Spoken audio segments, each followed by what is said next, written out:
Hey, ¿cómo están, estimados? Buenos días, buenas tardes, buenas noches a todos los que están del otro lado de esta bocina. ¿Qué dicen? ¿Cómo están? ¿Todo bien? Qué bueno, estamos transmitiéndoles completamente en vivo desde Fusión, en este programa que se llama Radio Fusión a través de fusionradio.mx. Ya recuerden que esto no es sintonizar, sino es loguearse. Y estamos muy contentos porque tenemos a un invitado de lujo para variar, como todos los que hemos tenido acá en Fusión Radio. Tenemos a alguien muy interesante, alguien que se ha convertido, ya tiene mucho tiempo siendo una figura pública, sin embargo, se ha convertido en los últimos tiempos todavía en alguien más mediático. No me gusta jamás pensarlos como influencers, porque eso me parece reduccionista, aunque ciertamente tienen su parte de influencia en todo lo que los escuchamos o los seguimos, ¿no? Me gusta más pensar en ellos como divulgadores y comunicadores de alto nivel. Por eso les quiero presentar a alguien, de nueva cuenta, a alguien de lujo para Fusión.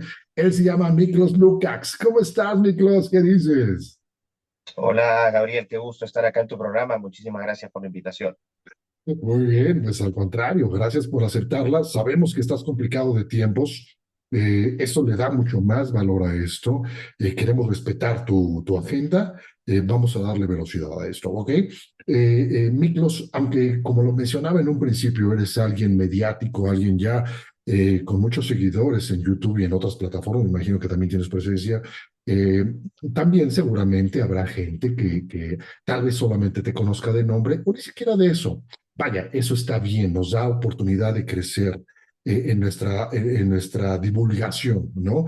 Hoy Fusión Radio tiene aproximadamente 63,000 escuchas promedio mensual a nivel mundial, prácticamente todos por obviedad, bueno, un 83% en México, pero están en muchas partes, nos han escuchado, en Perú tenemos muchos seguidores, en otros 143 países, imagínate. Entonces, pero bueno, al margen de eso, Miklos, platícanos muy brevemente quién es Miklos Lukács. Ujú. Bueno, Gabriel, pensar que uno es famoso es un ejercicio vano de egocentrismo y vanidad.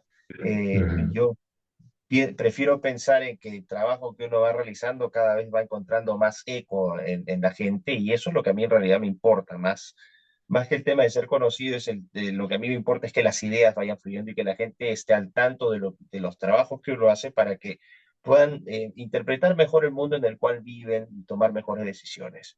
Yo soy un académico peruano, profesor universitario, investigador. Me doctoré en Inglaterra en estudios de ciencia y tecnología en la Universidad de Manchester.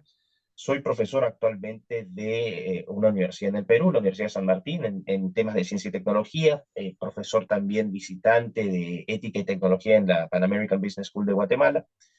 Y bueno, he tenido diversas actividades como investigador en Hungría, en Francia, en Europa en general, así que ese es más o menos mi perfil y me dedico a estudiar la intersección entre la ciencia, la tecnología y cuestiones que tengan que ver con política y también con antropología, es decir, la condición del ser humano.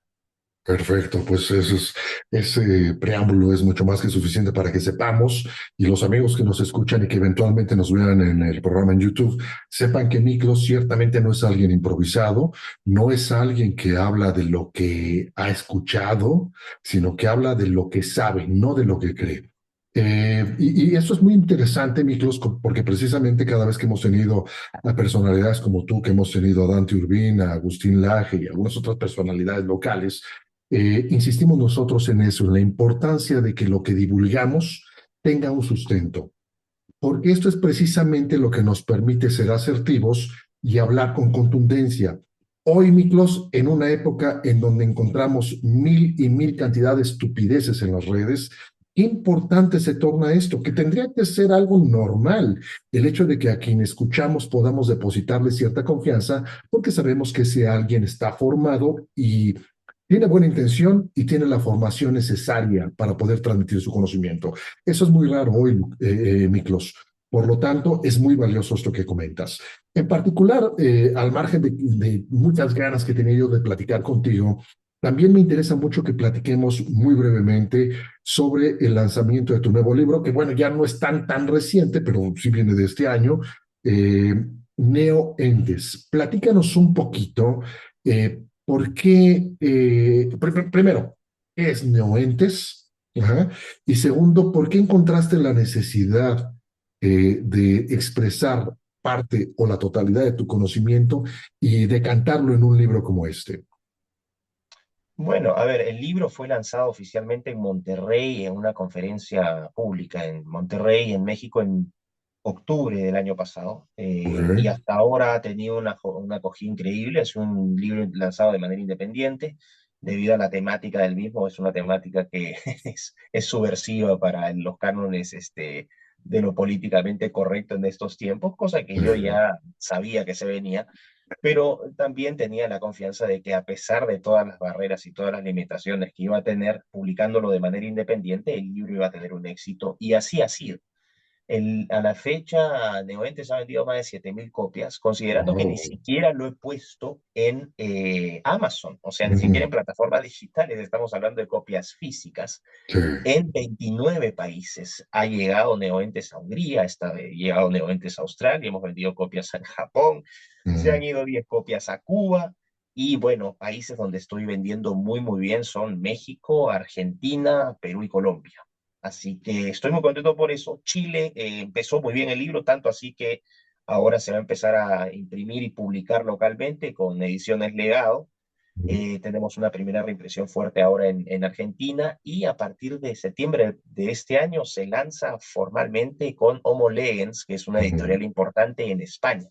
Sí. Vienen en camino traducciones al portugués y ediciones en Brasil y también en Hungría. Entonces, para hacer un libro independiente, pequeño, que no tuvo ningún tipo de plataforma de publicidad, ninguna campaña de marketing, salvo las redes sociales, el trabajo que hacen mis amigos, por ejemplo, como Agustín, Nicolás Márquez, Pablo Muñoz y Turrieta, que me prestaron también sus canales para amplificar el mensaje, y sobre todo el apoyo de la gente que ha comprado el libro, que son mis mejores recomendadores, porque el libro ha ido creciendo precisamente por las recomendaciones de la gente que lo ha leído.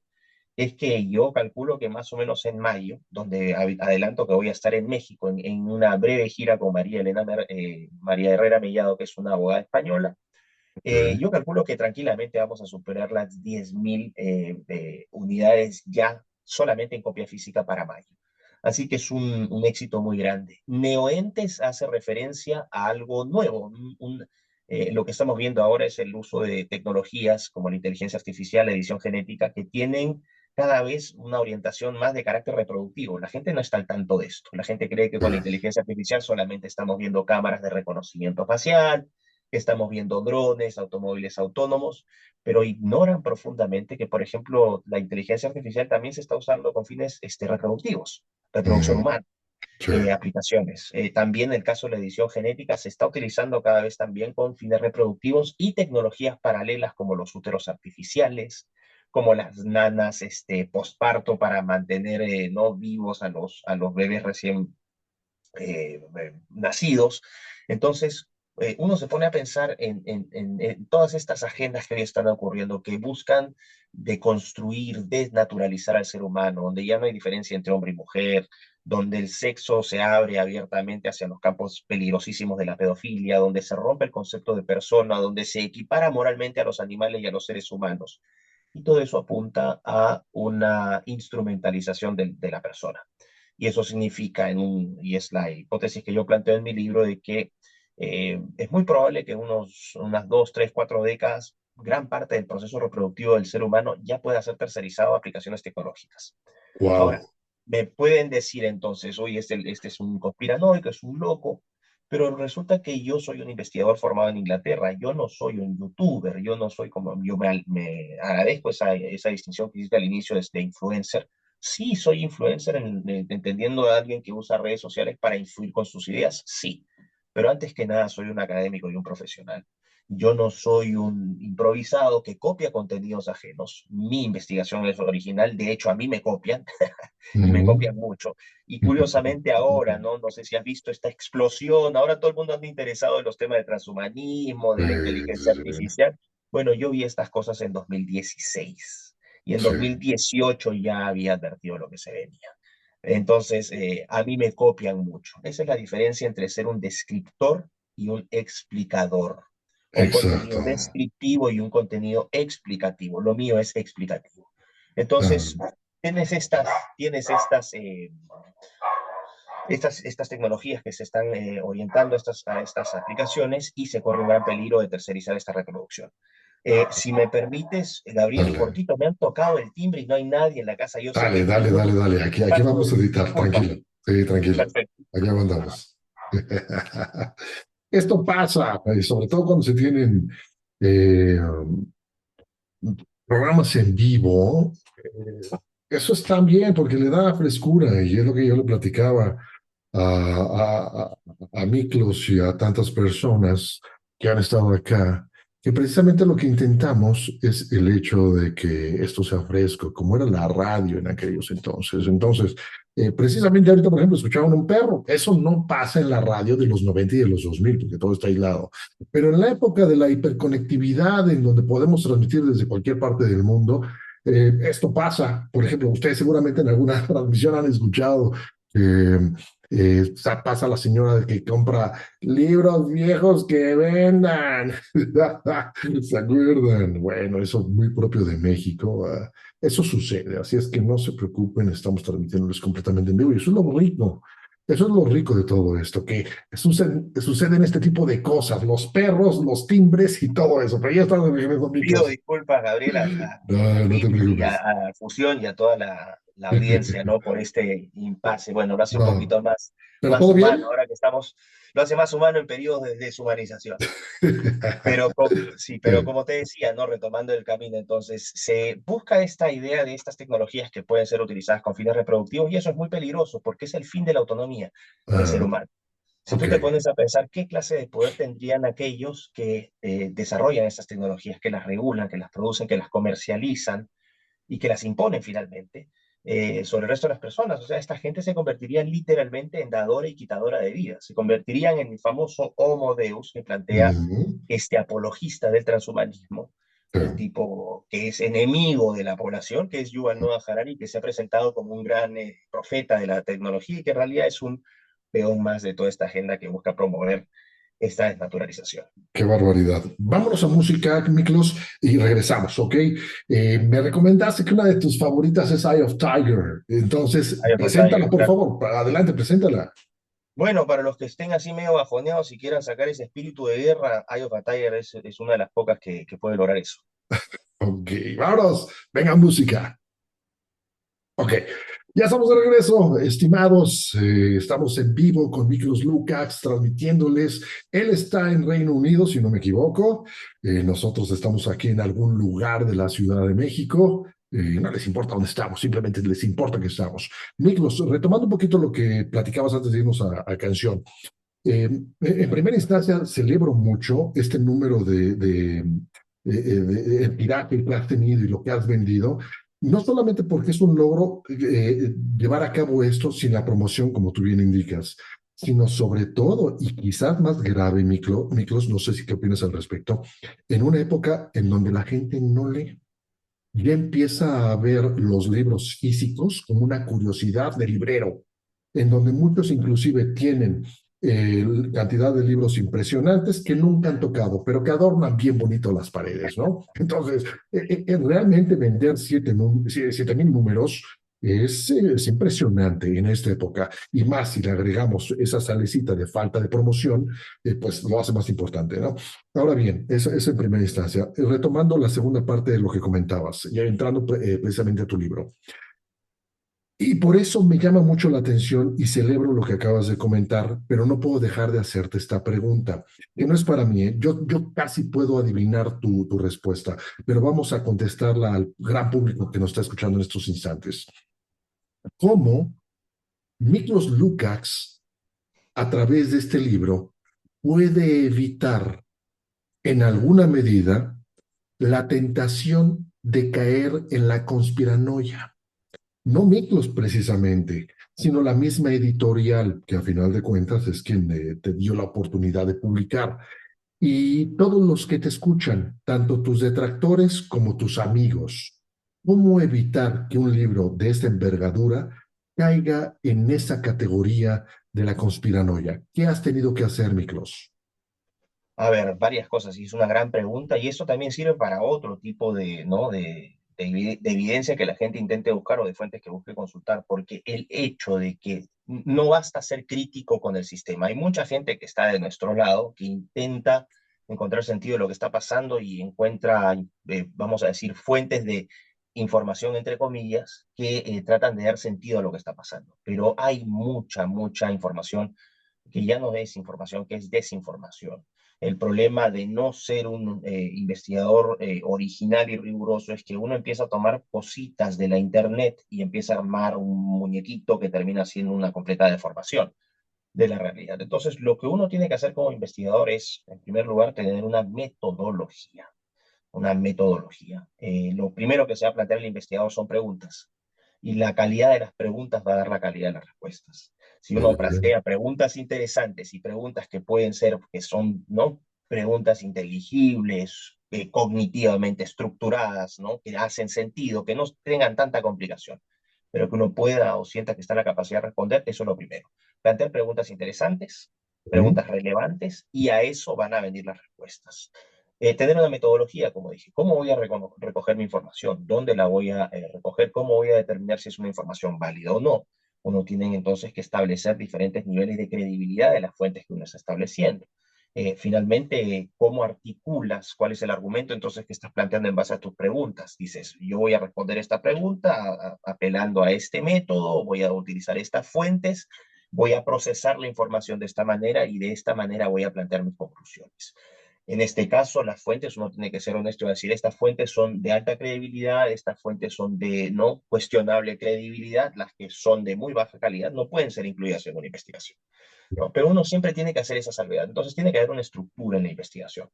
Eso es lo primero, eso ya te separa del montón. Entonces lo que tienes que hacer aquí es, en cuanto, por ejemplo, a la calidad de las fuentes. A mí se me critica mucho, se me dice, oye, este es un conspiranoico. Bueno, resulta que las fuentes de información que he utilizado son las fuentes del enemigo.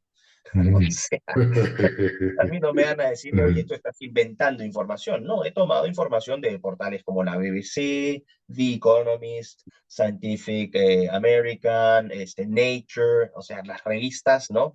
Del Journal of Medical Ethics, revistas que son indexadas en portales académicos, eso. A mí no se me puede decir que he tomado información poco confiable porque la información que he tomado es supuestamente de los que nos aporta la información confiable. Y está Eso es, publicada, ¿no? Y está está publicada y es publicada. de libre acceso. Y Ok, cada cosa que yo señalo, la respaldo con evidencia. ok. Con libros, si no son libros, son artículos científicos, si no son artículos científicos, son artículos periodísticos, páginas web donde si no hay un texto, hay una imagen, porque la imagen te ahorra. Creo que te ha sido, Miklos. No sé si me escuchas, Miklos. Yo te perdí en estos instantes.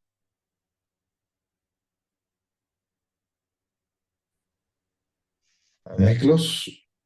aquí estoy. Ah, te congelaste, pero ya está, ya estás de Sí, regreso. tú te congelaste también de mi lado. Nos Eh, congelamos mutuamente. como Quedamos dicen en inglés, congelados. como dicen en Sí, inglés, shit happens. frozen. Sí, exacto. Frozen, frozen, para que no digan que somos Eh, ¿ah? Pero bueno, eh, entonces he tomado esa información. Y otra cosa, por ejemplo, cuando te afirmaba, ¿no? O decía que una de las conclusiones intuitivamente a las cuales había llegado era de que en unas décadas se podía tercerizar gran parte de la reproducción humana. ujú, Consulté un libro, para que veas la calidad de la información, eh, que fue publicado en el año 2016, escrito por Henry Greeley, que es un profesor, un doctor y ujú, académico, profesor principal en biociencias de la Universidad de Harvard. ujú, El libro de Greeley se llama The End of Sex, el fin del sexo. Y ujú. Greeley pronostica en este libro, y yo tomo ¿no? Para que no me digan, no me creen a mí que era Greeley, cualquier cosa se van a Harvard y le reclaman a él. Él tuvo la culpa. Y Claro. Greeley señala abiertamente, yo de hecho lo Eh, cito en el libro, donde dice, sí, es muy posible que, por ejemplo, mediante diagnóstico de preimplantación genética se empiecen a determinar qué embriones son viables y cuáles no son viables, pero no viables desde una perspectiva de salud, sino viables en cuanto, por ejemplo, las simples características del cliente. Quiero que ujú, mi hijo tenga ojos verdes, quiero que mi hijo tenga ojos azules. Si no cumple con ese criterio, si el gen no aparece para ojo verde o ojo azul, simplemente ese embrión se le elimina, o sea, la completa vámonos. eliminación. Entonces, Sí. el uso de úteros artificiales, el uso de estas nanas de inteligencia artificial, ¿no? Hay una serie de cosas, ¿no? El hecho de que, por ejemplo, esto te va a impresionar sin ninguna duda y a la gente que nos está escuchando. Ya en 2014, y esto es una cita de la revista Nature, que es la mm, top, top, top, top en mm, términos de ciencia, ¿no? que, Donde ya en 2014 se publicó un artículo que logró, ¿no? Donde un grupo de científicos logró derivar espermatozoide de una célula madre femenina.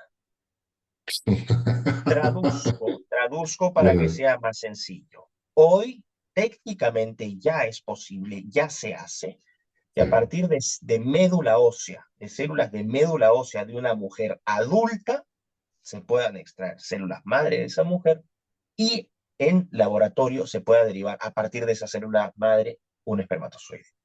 Técnicamente ya los hombres no son necesarios en la reproducción porque puedes derivar espermatozoide de células madre mujer. No le des Dígame ideas a las conspiranoico, feministas, no le des ideas, güey. Esta díganme mujer. conspiranoico y vayan a Eh, reclamarle a Nature, que es la eh, revista más indexada en ciencia en el mundo. Por ejemplo, eh, entonces, a eso, cuando tú me dices, oye, esto es un conspiranoico, mira, ¿sabes qué? Ahórrame el tiempo y anda a revisar las fuentes. claro, Cualquier claro. reclamo, pasa a las fuentes. Ahora fíjate, ahorita que mencionabas, hablando de las fuentes, no sé si has tenido oportunidad de checar. Hay un libro que data de 1956, se llama El retorno de los brujos en español. Es de Lewis Powell y Jacques Bergier, un científico y un periodista franceses Ujú, ambos. Ya en aquel entonces, y aquí me interesa mucho tu opinión, Miklos, ya en ese libro, El retorno de los brujos, ellos comentaban que se habían dado cuenta ya en ese entonces que el avance de la ciencia no iba vinculado con el avance de las almas, hablando del tema moral, ético y todo esto. Ya en ese entonces lo lograban ver, en donde sabemos que las computadoras todavía eran incipientes, la ciencia genética estaba todavía embrionaria. ¿Qué piensas tú de esto, de que alguien como ellos en aquellos entonces, hace ya 80 años, casi 80 años, dieron cuenta de esto? ¿Qué opinas tú? bueno, es un principio constante en las ciencias y en general en la vida del ser humano. Es que nadie ha descubierto absolutamente nada. O Ujú, sea, yo no he descubierto absolutamente nada. Ya existía el transhumanismo. Cuando yo empecé a hablar de él, ya había autores que habían hablado del transhumanismo. Y ya había autores como estos autores que mencionas que ya hace 80 años habían mencionado esta posibilidad. Lo hicieron en su momento también Aldous Huxley con las novelas distópicas de Un Mundo Feliz, A Brave New World, ¿no? sí, Orwell con 1984, Wells con La Isla del Doctor Moreau a fines del siglo XIX. Entonces, no hay, como se dice en latín, nihil novum sub solem, no hay nada ujú, nuevo bajo el sol. bajo el sol. ¿En qué consiste la innovación? Vamos a decir, ¿en qué consiste mi aporte? Cuestiones de crítica, por ejemplo, estas políticas de control demográfico ya existían, ya se han denunciado, ¿no? Que están interviniendo para reducir la población, eso ya se sabía. Sí. Pero lo que no existía, y este es mi aporte, y creo que es un aporte muy importante, fundamental, si es que aquí me permites envanecerme un poco, Adelante.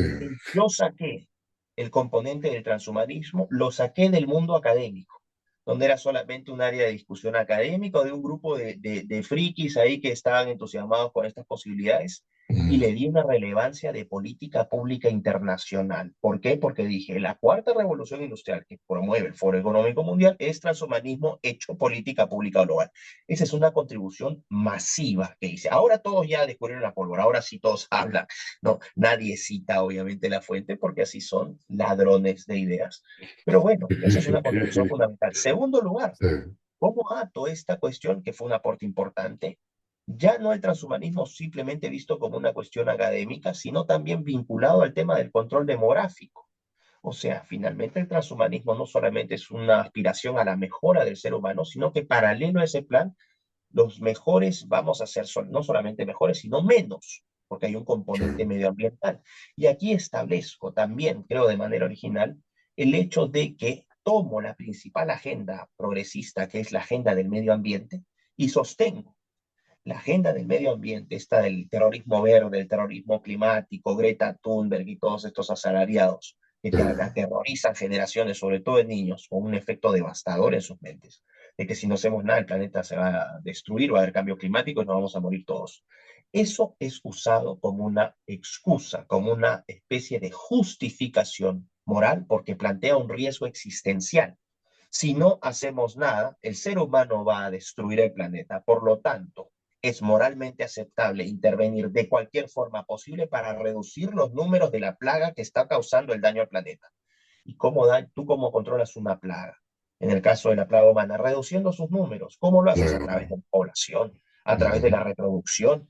Bueno, ahí está, y ahí incorporo. Lo que mis amigos, Agustín hablaba de la ideología de género, Pablo Muñoz también hablaba de eso, del aborto, del feminismo, están todos ellos hablando de estas cosas. Bueno, mi gran mérito es haber comprimido todo eso y decir, ¿por qué existe aborto?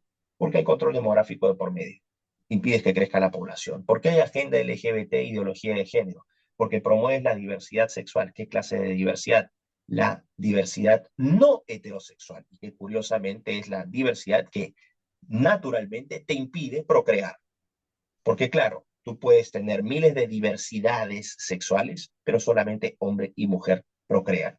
¿Cuáles son cuáles son los ataques más fuertes en la actualidad? Al hombre y a la mujer. Ser hombre es un crimen porque eres un potencial violador, un machista, un patriarcal, y ser mujer, bueno, hay diversas mujeres. Ahora tienes a las mujeres trans, personas embarazadas, entonces ahí te das cuenta, control demográfico. ¿Qué se Eh, hace con el feminismo? El feminismo no es otra cosa que criminalizar el comportamiento sexual del hombre. No me mires, no me toques, soy empoderada. Si un hombre no se acerca a una mujer, ¿cómo puede haber procreación? No hay. Si tienes la bandera Exactamente. del especismo o el animalismo, ¿no? Entonces lo que haces es equiparas moralmente al animal al hombre. Uy, los animales nos enseñan a ser más humanos. No sé si has visto estos videitos en YouTube Sí, donde sí, sí. la culebrita salva supuestamente al lechoncito, el perro y el tigre son amigos. Son todos Ujú. una belleza, ¿no? Música de piano de fondo. Ay, aquí mira cómo los animales nos enseñan a ser más humanos. Bueno, degradas moralmente al ser humano y le elevas la calidad moral al animal. Finalmente, entonces, al equipararnos moralmente, lo que le haces a los animales, se lo puedes hacer a los seres humanos. Somos un animal Bien. más en todo este tema de la creación. Y finalmente, el tema de la eutanasia, que también está conectada con todo esto. La eutanasia lo que te hace es reducir los números de aquellos indeseables de la sociedad. Claro, la música y el discurso te van a decir otra cosa. No, hay gente que sufre, va, démosle la oportunidad de morir porque todos tienen derecho a morir libremente. Toman casos excepcionales, ¿no? Realmente particulares, donde, por ejemplo, efectivamente puedes tener una situación crítica donde una persona está, vamos a poner casos extremos de sufrimiento, que ni siquiera en estas condiciones lo podría justificar, pero vamos a decir, toman estos casos y tratan de decir, bueno, ahora todos podemos morirnos tranquilos. Hace poco una muchacha francesa, una influencer de 23 años, públicamente anunció su deseo de viajar a Bélgica a matarse. 23 años, una jovencita. Entonces, la gente, es gracioso porque a mí, y me hace disculpar el lenguaje que voy a utilizar, pero lo voy a decir con mucho gusto porque refleja lo que siento, a esta manga de imbéciles, porque no tienen otra palabra, que me acusan de conspiranoico, que lo único que han leído es un cómic cada vez que van al baño, ese es su único tiempo de lectura. Me vengan a mí a decir que soy un conspiranoico. Ese es el mundo al cual hemos llegado, con una masa de adoctrinados e imbéciles incapaces de sopesar un argumento, ni siquiera científico, un argumento plano, ¿no? Donde creen que sus sentimientos son verdad, donde Exacto. ellos creen que sus autopercepciones son verdad. Que esa gente me venga a tratar a mí de conspiranoico, realmente es para reírse en su cara. Entonces yo siempre digo que la gente llegue a sus propias conclusiones, porque eso es uno de los méritos de Noentes, de mi libro. Yo no le digo a la gente qué es lo que tiene que pensar. Yo les digo, este es mi argumento y lo planteo al inicio del libro, ustedes van a llegar a sus propias conclusiones sobre la base de la evidencia que he presentado. Y les aseguro en un 99.99% que van a ser exactamente las mismas conclusiones a las cuales llegué. Y Y ese es el mérito. yo creo que si me lo permites, Miklos, parte del valor que tiene este libro es todo lo que tú puedes complementar ahora sí a través de los medios inmediatistas, como lo son YouTube, bueno, todos los medios digitales que ya conocemos, ¿no? Porque ciertamente, y si somos consecuentes con lo que hemos platicado hace unos instantes, en el hecho de que hay muy poca gente que ya lee, que siente el placer del libro físico, y cuando bien nos va, lo leen en digital, ya se sabe que hay muchas implicaciones neuronales al momento de leer en un formato o en otro. Olvidemos eso, el hecho de que la gente pueda tener acceso en estas microcápsulas o programas, digamos, más resumidos en donde tú puedas charlar de todos tus argumentos que esgrimes, que tienen un sustento y que no son fumadas de un marihuano, sino que vienen sustentadas por mucha investigación. Eso tiene un gran valor. Ahora, todo lo que me platicas, Miklos, no puedo evitar pensar en esas expresiones culturales pop, como lo fue la película de Gattaca. Pero si vamos por ese camino, esto dejaría de ser un argumento cinematográfico, sino que estaríamos tendiendo hacia esa selección no natural del individuo para llegar a una hipersegmentación de la gente en donde pues ya habremos gente de primera y gente de segunda, en donde evidentemente los de segunda seremos los más, ¿no? Ujú. Bueno, ni siquiera Gattaca, ahí tienes el mundo feliz de Aldous Huxley, ¿no? Los Mm, diferentes niveles, los alfa, los beta, los gamma, los epsilon, ¿no? Los sí, de más baja categoría, que no está ni siquiera permitido reproducirse, o sea, sí, sí, ni siquiera sí. se desincentiva el contacto personal. ¿Qué es lo que está ocurriendo ahora? Esto es una novela de ficción escrita hace casi 100 años. Entonces, sí, tienes esta, vamos a decir, tienes esta creciente vaporización o eliminación de esa línea que divide la ciencia de la ciencia ficción. Eso es un hecho. Ahora, ¿qué futuro? ¿Cómo hacer exactamente el futuro? Yo mentiría diciendo, uy, vamos a hacer así WhatsApp. Ahí tiene la gente que está escuchándome, que por favor dejen de hacerle caso a estos videos que supuestamente están de nuestro lado, donde te plantean y te dicen el futuro va a ser así y van a haber 4 categorías de personas. La vez pasada vi un charlatán en España, un artículo que, copiando mi idea, obviamente totalmente de manera asquerosa, ¿no? La Mm, parafraseó y le puso otros nombres, pero lo que yo decía sin citarme. sí. Aléjense de esas caracterizaciones precisas del futuro. No sabemos qué va a pasar. Lo que sí puedo decir, y creo que la gente puede tomarlo ¿no? Esto lo puede tomar con cierta seguridad. Estamos llegando a un mundo donde las generaciones más jóvenes están siendo fuertemente adoctrinadas, donde están perdiendo brutalmente su capacidad de razonar y pensar críticamente. Al no hacer esto, son incapaces de tomar decisiones acertadas.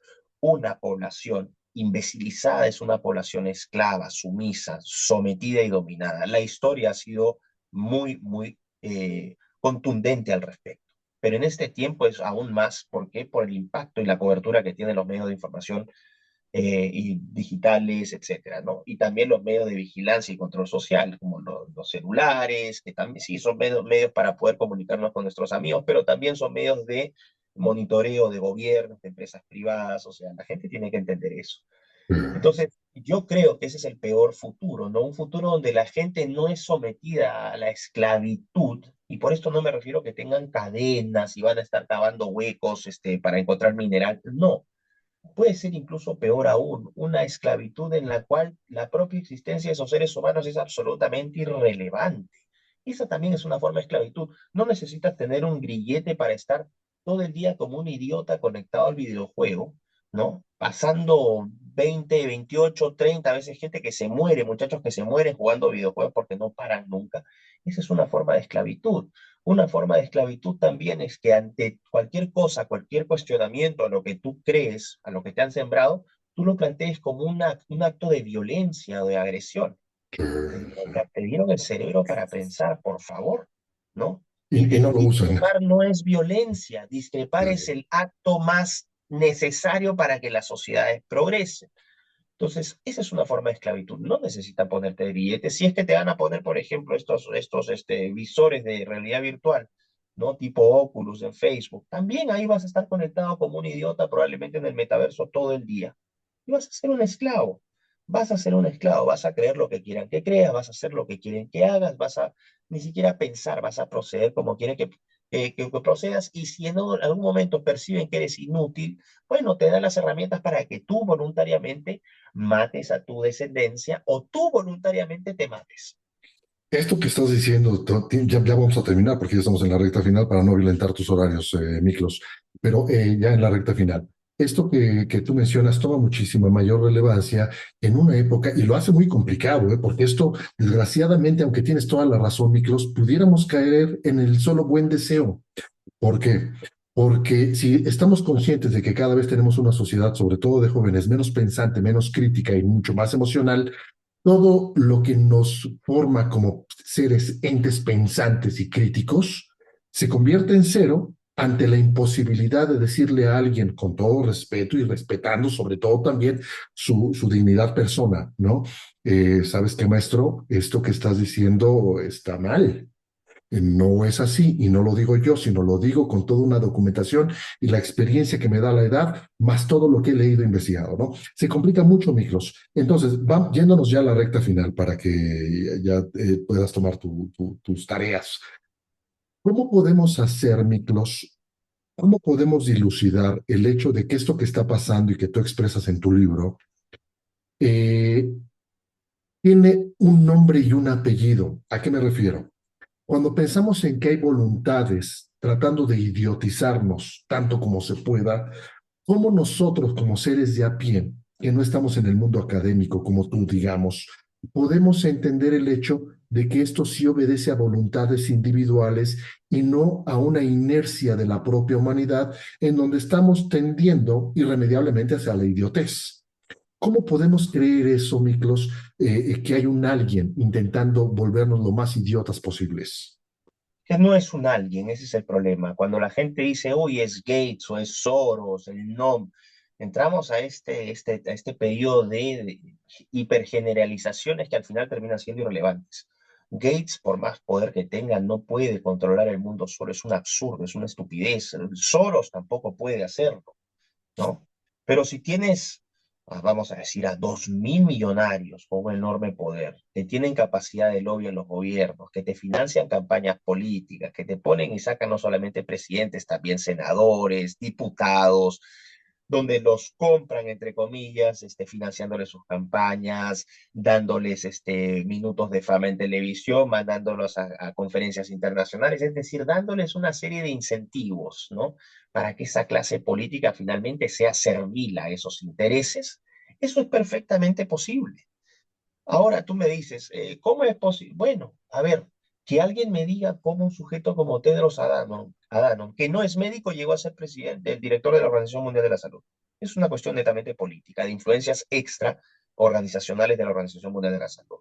Ahí tuvo que intervenir algo y alguien. ¿Quiénes han intervenido? Públicamente, Bill Gates, el principal Ujú. financista de la Organización Mundial de la Salud, cuando Estados Unidos le quitó el apoyo, el financiamiento con Trump, Xi Jinping en China, abiertamente el candidato. O sea, tú vas viendo aquí que no es una cuestión de que son unos cuatro gatos, o que es el Club Bilderberg, o que son los Illuminati, algunos dicen los masones. Los masones puede ser, vamos a decir, porque se asocia principalmente a esta cultura anglo, ¿no? De gente que no Claro, es católica. Perfecto, hay masones, puede ser, pero reducirlo a los masones, o a los Illuminati, o a los reptilianos, o al gnomo, a los...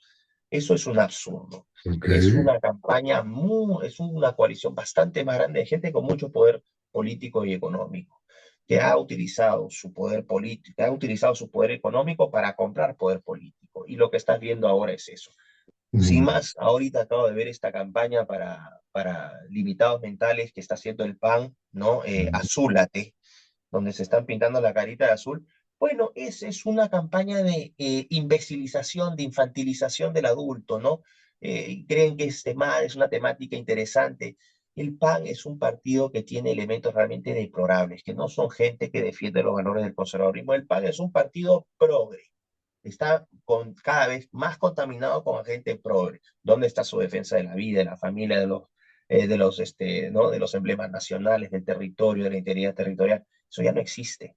El PAN es claro. ahora otro medio de la comparsa, lo cual te prueba que ya ni izquierdas ni derechas se diferencian, porque al final ya no tienen banderas del comunismo, las banderas del libre mercado, lo de los libertarios, sino que al final toda la clase política coludida se arropa con la bandera del arcoíris. Como decían de los Estados Unidos, ¿no? No importa si ganan los republicanos o los demócratas, nosotros siempre ganamos, ¿no? Hablando de ese Así poder es, fáctico, ¿no? así es. Entonces podríamos concluir, ya estamos terminando, Miklos, que evidentemente existe alguienes, pero que no estamos hablando de un clubcito chiquito de cuatro personas, sino un poder descomunal, muy al estilo de BlackRock, por ejemplo, que tienen el Totalmente. poder para colocar, quitar, montar y sobre todo transfundirnos ideologías que son totalmente antihumanas. ¿Es correcto? 100%. Eso no hay duda y de hecho yo lo estructuro teóricamente en mi libro recurriendo a la teoría, al modelo económico de órdenes de acceso abierto y órdenes de acceso limitado de Douglas North. Mm. Barry Weingast y Wallis, que son, bueno, en caso de Douglas North, Premio Nobel de Economía en el año 1993. O sea, para que ni siquiera me digan que soy conspiranoico, les estoy utilizando un modelo teórico que pueden leer en todas las universidades del mundo, que es el modelo de órdenes abiertos y limitados. O sea, ahí yo con eso estructuro ¿no? Esta estructura de, ¿quiénes son los que están detrás? Es fácil, nombre y apellidos hay, y ahí están. Perfecto, pues Miklos, muchas gracias. Es una lástima que hayamos tenido tan poquito tiempo. Vas a estar por México. Me gustaría invitarte eventualmente a que nos veamos, si tu agenda lo permite, nos veamos para comer, platicar, tal vez hacer una segunda parte de esto. Está muy interesante. Me hubiera gustado platicar todavía más de tu libro. No lo vamos a spoilear, por supuesto, porque lo que invito es a que la gente lo lea. Chicos, lean. Lo he dicho yo hasta el cansancio en Fusión. Lean. No hay otra forma de hacerse mejor persona. No hay otra forma de hacerse mejor persona. Lean, chicos, y si pueden hacerse de lectura seria, documentada. Ahí está Miklos, y ahí están otros tantos que están luchando esta batalla, ahora sí que colgándonos de la idea de Agustín, la batalla cultural que nos tiene que hacer seres verdaderamente despiertos y no los woke norteamericanos, ¿ok? Miklos, Así es. muchas gracias. Por favor, presenta la última canción. Ya no nos dio chance de poner la otra, pero la otra de Jump. Antes de presentar la última canción, si me permites, Adelante. pueden comprar el libro en México llamando al 55-7396-0817, ¿ok? 55-7396-0817. Pueden comprar Neoentes directamente a todo el territorio mexicano. Y bueno, muchísimas gracias, Gabriel. Y la última canción, bueno, Jump de Van Halen, que me gusta mucho porque es una canción, ¿no? En estos tiempos vamos a tener un poco de energía, vamos a mantenernos positivos. Así que por eso cierro con esa. Así que gracias por la invitación y bueno, ya estamos en contacto. Perfecto. Ok, chicos, gracias, Miklos. Que tengas un excelente día, tarde, noche allá. Chicos, nosotros nos vamos con Jump de Van Halen y regresamos con más música. Venga.